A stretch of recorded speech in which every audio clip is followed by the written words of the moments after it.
Hello, students. Good morning, all of you. And today we are going to do worksheet number 31, dated 15 September 2020. Okay, so today we are going to discuss some grammar topics like determiners and articles. तो बहुत ज़रूरी होते हैं ये determiners और articles का सही इस्तेमाल करना आना चाहिए आपको जब आप सेंटेंस का यूज़ करते हैं. So let's start reading. Hello students, hope you all are safe and smiling. This worksheet onwards, let us try our hand and some structure of grammar like determiners, modals, subject verb conquered, tenses, reported speech, commands, statements and questions. Okay, ये certain grammar topics हैं आपके जो कि बहुत ज़रूरी हैं, syllabus में भी हैं, ये हमें करना भी है.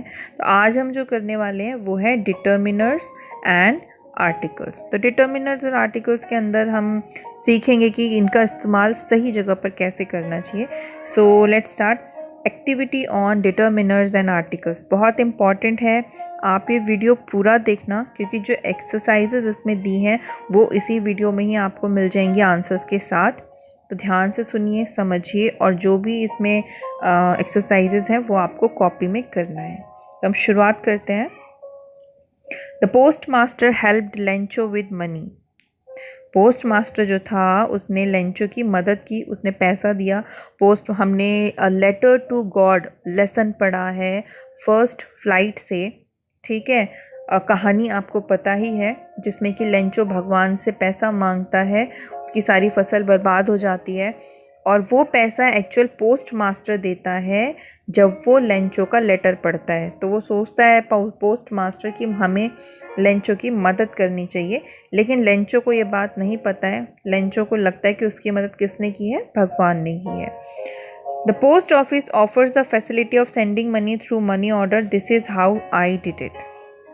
मतलब पोस्ट ऑफिस जो है वो क्या कर रहा है, फैसिलिटी देता है, सुविधा देता है. किस चीज़ की सुविधा देता है कि अगर आपको किसी ज़रूरतमंद को, अपने दोस्त को, परिवार को पैसा भेजना है तो सबसे सस्ता रास्ता जो है पैसा भेजने का वो है पोस्ट ऑफिस. पोस्ट ऑफिस आपको सुविधा प्रदान करता है मनी ऑर्डर का. अब हम करेंगे क्या कि यहाँ पर जो ये फिलिप्स दिया हुआ है ना, ये हमें अभी करना है. ठीक है, अब इस फिलिप्स को हम अभी यहीं कर लेंगे और समझ लीजिए आप फटाफट से आंसर ज़रूर ध्यान से सुन लेना. अब देखिए, I had to send money to my brother through the post office. यहाँ पर ऑप्शन दे रहा है सम और फ्यू. तो अब देखिए कि हमें हमें सही वर्ड यूज़ करना है इसमें से, सम या फ्यू. देखिए सम जो है वो आता है अनकाउंटेबल नाउन के साथ. अनकाउंटेबल नाउन जो हम गिन नहीं सकते हैं. ठीक है, जैसे कि मनी जो है वो एक अनकाउंटेबल नाउन है. तो यहाँ पे जो करेक्ट आंसर है वो है आपका सम. ठीक है, सम आना चाहिए. अब आगे चलते हैं. इसमें लिखा है सेंटेंस में कि जो ये एक व्यक्ति है जो अपने भाई को पैसा भेजना चाहता था. Someone or anyone told me that it was the oblique a cheapest way of sending money. किसी ने इसको बताया कि सबसे सस्ता जो रास्ता है पैसे भेजने का वो है मनी ऑर्डर. ठीक है, तो यहाँ पर जो someone और anyone है इसमें से हम चूज़ करेंगे कि कौन सा करेक्ट है. तो यहाँ पर आएगा someone, यानी someone told me, मुझे किसी ने बताया कि सबसे चीपेस्ट रास्ता. अच्छा, चीपेस्ट यानी सबसे सस्ता रास्ता. यहाँ पर आप ध्यान से देखिए लिखा है चीपेस्ट. चीप सस्ता, चीपर और चीपेस्ट. चीपेस्ट जो है वो सुपरलेटिव डिग्री है. ओके, एडजेक्टिव में हम डिग्रीज भी पढ़ेंगे, आपने पढ़ा भी होगा पहले. तो चीपेस्ट के साथ जब भी सुपरलेटिव डिग्री होती है उसके साथ आता है द. ठीक है, तो यहाँ पर आएगा it was the cheapest way of sending money. फिर से एक बार रिपीट कर लेते हैं. I had to send some money to my brother through the post office. Some इसलिए लगाया क्योंकि मनी जो है वो एक अनकाउंटेबल नाउन है. फिर हम यहाँ यूज़ कर रहे हैं अगले ब्लैंक स्पेस पे someone told me that it was the cheapest way of sending money. ठीक है, अब आगे चलते हैं। Inside the post office I went to, यहाँ आएगा ए काउंटर, ठीक है, यहाँ पर आएगा a counter marked money order. वो फिर जब पोस्ट ऑफिस में गया तो वहाँ पर उसे एक काउंटर दिखा जिस पर लिखा था मनी ऑर्डर, तो वो वहाँ चला गया। I bought dash money order form. अब मनी ऑर्डर तो एक ही मनी ऑर्डर खरीदेगा, तो यहाँ पर वो एक्चुअली बताना चाह रहा है कि उसने एक मनी ऑर्डर, यहाँ पे गिनती बता रहा है कि वो मनी ऑर्डर कितने खरीदे, उसने एक खरीदा, तो आंसर क्या होगा यहाँ पर ए मनी ऑर्डर, ठीक है, दा नहीं आएगा। फॉर्म बाई पेइंग मनी मतलब उसने मनी ऑर्डर फॉर्म के भी पैसे दिए वहाँ पर, टू द पर्सन एट। अब देखिए यहाँ पर लिखा है काउंटर दोबारा आ गया, एक काउंटर यहाँ पे आया था, तो यहाँ पर पहला जो काउंटर है उससे पहले हमने लगा दिया ए, लेकिन जब सेम काउंटर यानी वही सेम काउंटर दोबारा इस लाइन में मेंशन हुआ है तब हम यहाँ पर यूज़ करेंगे द। क्यों यूज़ करेंगे द? क्योंकि मैं आपको एक चीज़ बता देती हूँ, जैसे कि आप कोई स्टोरी पढ़ें, कोई कहानी होती है, उसमें जैसे हमने किसी राजा के बारे में बताया, जैसे once there was a king, ठीक है। अब आगे जब हम कहानी कंटिन्यू करते हैं और उसी राजा के बारे में जब बार बार बात आती है तब हम वहाँ पर द का इस्तेमाल करेंगे। क्यों करेंगे?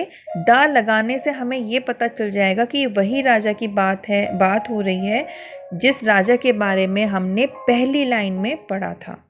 यानी जो द आर्टिकल है वो क्या करता है, स्पेसिफिक कर देता है, किसी चीज़ को खास बना देता है, उस खास चीज़ के लिए हम द का इस्तेमाल करते हैं। तो यहाँ पर भी अगर आप देखें तो ये काउंटर जब हमने लाइन में पहली बार पढ़ा, ठीक है, तो उसके लिए हमने इस्तेमाल किया ए। अब वो जो व्यक्ति था जिसने मनी ऑर्डर ख़रीदा, ठीक है, जिसने वो एक मनी ऑर्डर ख़रीदा तो वो वापस उसी काउंटर पे गया, तो वो सेम काउंटर की बात हो रही है जिस पे मनी ऑर्डर लिखा हुआ था, इसलिए यहाँ पर हम इस्तेमाल करेंगे द काउंटर, ठीक है। मैं फिर से रिपीट कर देती हूँ, पहले वाले में आएगा ए, देन आप लिखोगे I bought a money order, और फिर यहाँ पर आ जाएगा the counter, a counter, a money order and the counter, ठीक है। अब चलते हैं आगे। Filling the MO form was easy, यानी जो एमओ फॉर्म था वो भरना बहुत आसान था। यहाँ पर फिर हम देखेंगे कि सम और एनी आया है, यहाँ पर देखिए सम का यूज़ करना, सम आएगा यहाँ पर।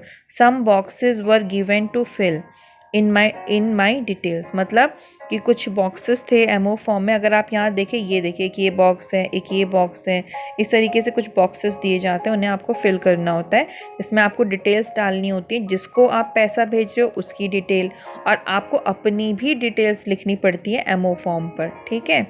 अब आगे आ जाइए, all few details had to be completed. अब यहाँ पे ऑल भी है, फ्यू भी है। अब एक चीज़ और बता देती हूँ कि जो मनी ऑर्डर फॉर्म होता है ना, वो काफ़ी लंबा होता है, उसमें काफ़ी चीज़ें होती हैं लिखने के लिए, कुछ ऑफिस यूज़ के लिए भी होती हैं, जैसे कि आप अगर यहाँ देखें ऑफिस यूज़ के लिए यहाँ पर कॉलम दिया हुआ है, ठीक है, या हमें नहीं भरना होता, यानी उसको नहीं, सेंड जो पैसे भेज रहा उसे नहीं भरना होता है, तो यहाँ पर एक्चुअली क्या आएगा, फ्यू आएगा, यानी कि कुछ डिटेल्स जो थी, कुछ बातें जो थी उसको भरनी पड़ी, तो यहाँ पर जो आपका आंसर होगा वो होगा फ्यू। यहाँ पर है सम बॉक्सेस, यहाँ होगा few details had to be completed. I paid the amount which I wanted to send to my brother, जो जितना पैसा वो अपने भाई को भेजना चाहता था उसने वो उतना अमाउंट पे कर दिया, मतलब आप खुद ही तो पैसे दोगे और मनी ऑर्डर फॉर्म भरोगे, मनी ऑर्डर फॉर्म के साथ आप वो पैसे भी दोगे जो आप वहाँ भेजना चाहते हो, ठीक है। To the clerk along with transfer charges. अब क्योंकि मनी ऑर्डर आपका जो है, वो जो पैसा है वो ट्रांसफ़र किया जाएगा जिस व्यक्ति को आप भेज रहे हो, तो वो ट्रांसफ़र चार्जेस भी आपसे ही लिए जाएंगे, पोस्ट ऑफिस खुद से नहीं भरेगा, तो ट्रांसफ़र चार्जेस के लिए भी हम यहाँ लगाएंगे द ट्रांसफ़र चार्जेस। ए नहीं आएगा, ए का मतलब क्या है कि एक अमाउंट कुछ भरना है, कि हमने एक ट्रांसफ़र चार्ज भर दिया, नहीं, द ट्रांसफ़र चार्जेस, जो ट्रांसफ़र चार्जेस मनी ऑर्डर के साथ लगते हैं वो भी स्पेसिफिक हो गया ना ट्रांसफ़र चार्ज, तो द लगेगा. Then the counterfoil of the MO form was returned to me for my record. जब आप मनी ऑर्डर जमा कर देते हैं, पैसा जमा कर देते हैं, तो पोस्ट ऑफिस में जो काम करने वाला है वो क्या करेगा, आपको एक स्लिप देगा, उसे बोलते हैं काउंटर फाइल. वो काउंटर फाइल का मतलब है वो एक ऐसा प्रारूप है, वो एक ऐसी पर्ची है जिस पे ये लिखा होगा कि आपने इस दिन इस तारीख को इतने बजे पैसे भेजे. तो वो एज अ प्रूफ, यानी आपके पास एक रिकॉर्ड रहेगा कि भाई इस दिन मैंने मनी ऑर्डर किया था, तो वो आपको काउंटर फॉइल मिलेगी. ठीक है, तो अब हम आगे चलते हैं. एक बार मैं आपको फिर भी बता देती हूँ, सब आंसर्स एक बार रिपीट कर देती हूँ. I had to send some money. फिर यहाँ आ जाइए, समवन टोल्ड मी. यहाँ आएगा the cheapest way. Inside the post office I went to a counter. I bought a money order. ठीक है, and by paying money to the person at the counter. फिर इधर आ जाइए, यहाँ पे हमने सम बॉक्सेस के लिए किया. फिर यहाँ फ्यू डिटेल्स भरी and I paid the amount clerk along with the transfer charges. ठीक है, ये आपकी एक्सरसाइज, ये फिलअप आपको पूरा लिखना पड़ेगा कॉपी में, फिर आप ये आंसर्स इसमें फिल कर देना. ठीक है, आगे चलें. अब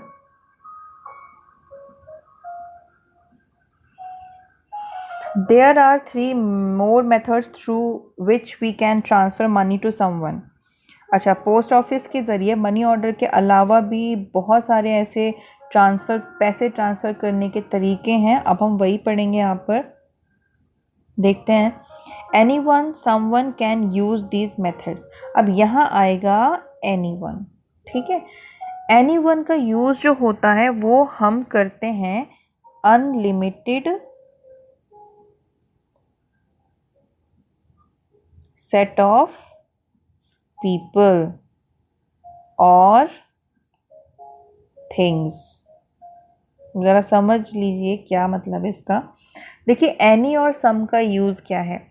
सम का इस्तेमाल हम, जो सम वर्ड है, सम मतलब कुछ, इसका इस्तेमाल हम करते हैं जब सेंटेंस जो आपको दिया होगा ना इंग्लिश का, वो पॉजिटिव होना चाहिए, मतलब उसमें नेगेटिव नहीं होगा ना, नॉट या नो ऐसा कोई वर्ड नहीं होना चाहिए. ठीक है, तो वहाँ पर हम यूज़ करते हैं सम का. और एनी का यूज़ होता है हमेशा नेगेटिव सेंस में, या क्वेश्चन वाले सेंटेंसेस के साथ या नेगेटिव सेंटेंसेस के साथ.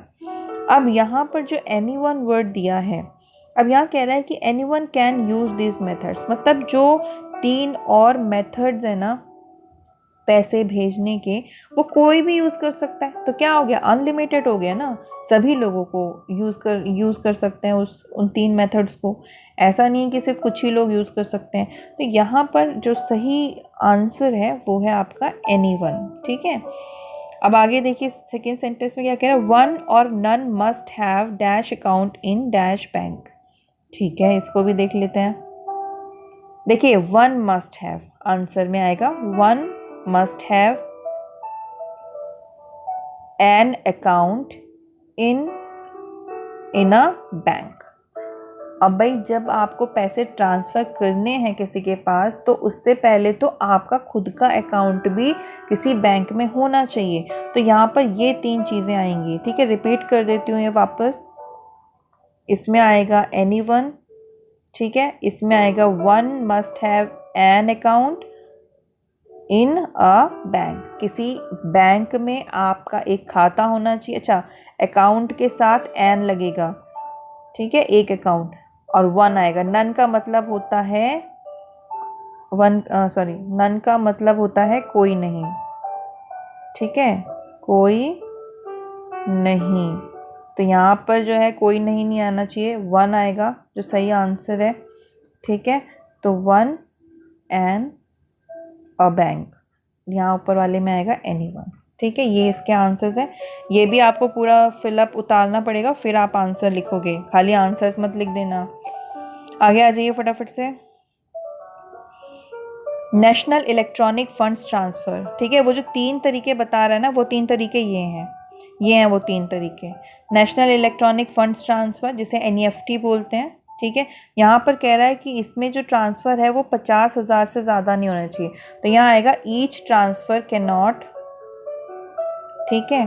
जो प्रत्येक ट्रांसफ़र है वो 50,000 से ज़्यादा नहीं होना चाहिए। आंसर आपका क्या है? ईच है। Then real time gross settlement RTGS, there is no limit for. अब देखिए नो आ गया, यहाँ देख लीजिए नो यानी नेगेटिव, तो यहाँ पर हम इस्तेमाल करेंगे एनी का, ठीक है। सम का इस्तेमाल नहीं करेंगे, एनी का इस्तेमाल करेंगे। तो फिर से रिपीट कर देती हूँ आपको आंसर एक बार। इसमें आप डालोगे ईच ट्रांसफ़र और यहाँ आ जाएगा एनी अमाउंट। एनी हमने इसलिए यूज़ किया है क्योंकि यहाँ पर सेंटेंस नेगेटिव में है, ये आपको ध्यान रखना पड़ेगा। और थर्ड जो है, थर्ड पेमेंट कैसी है? Immediate payment services, IMPS, as the name suggest, जैसे कि नाम से ही पता चलता है, द पेमेंट इज इमीडिएट। मतलब अगर आपको इमीडिएट पेमेंट करनी है तो आप IMPS का यूज़ करोगे, ठीक है। Okay, so I hope you all have understood the worksheet number 31। Exercise मैंने आपको समझा दी है, आंसर्स भी बता दिए हैं, आपको ये कॉपी में उतारने हैं, ठीक है। वीडियो का पूरा देख लेना, समझ लेना। So that's all for today.